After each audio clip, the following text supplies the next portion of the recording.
steps and one of the part information, that is rolling process. Next step.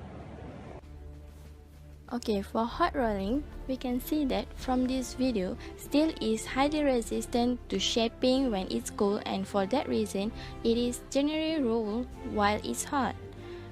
To make sure the steel is at the correct temperature for rolling, it is fed into a furnace. Here, it travels through several temperature control zones until it's at the correct temperature and ready for rolling.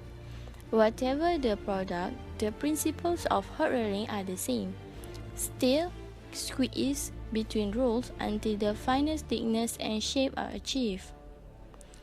To do this, the rolls must exert forces of tens of millions of newtons, equivalent to weight of thousands of tons. The rolls therefore run in massive bearings mounted in housing of enormous strength and driven by powerful electric motors. These are known as mill stands. The layout of a rolling mill can vary from a simple single stand mill to several stand positioned either side by side or in a line of mills. Rolls themselves can either be plain for flat plate products such as strip, for products such as cladding, or profile for section beams and column for use in construction mill. Stands can various rules arrangement depending on the product being rolled. The simplest arrangement is two high stand used mainly for long products such as section. For light section and bars, three high stands are sometimes used with the steel passing one way through the bottom gap and back through the top gap. For high stands, have two work rolls in contact with the steel, supported by larger backup rolls to prevent distortion caused by the rolling phase.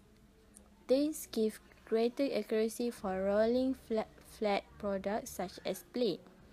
Universal beams mills include stands with both horizontal and vertical rolls bearing on the steel simultaneously. Rolled steel is then cooled in a way appropriate to its end use and prepared for further processing or dispatch. Then we proceed for cold rolling.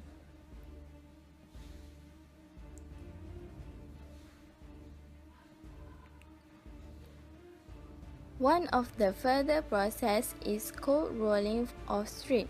This is used to produce a thinner, flatter product than it's possible on a hot mill down to a thickness of 0.5 mm. Forming for properties and surface finish of cold rolling strip is better. It can also be coated with zinc to protect it from corrosion, with tin for can and plastic coating or paint for protection and decorative purpose.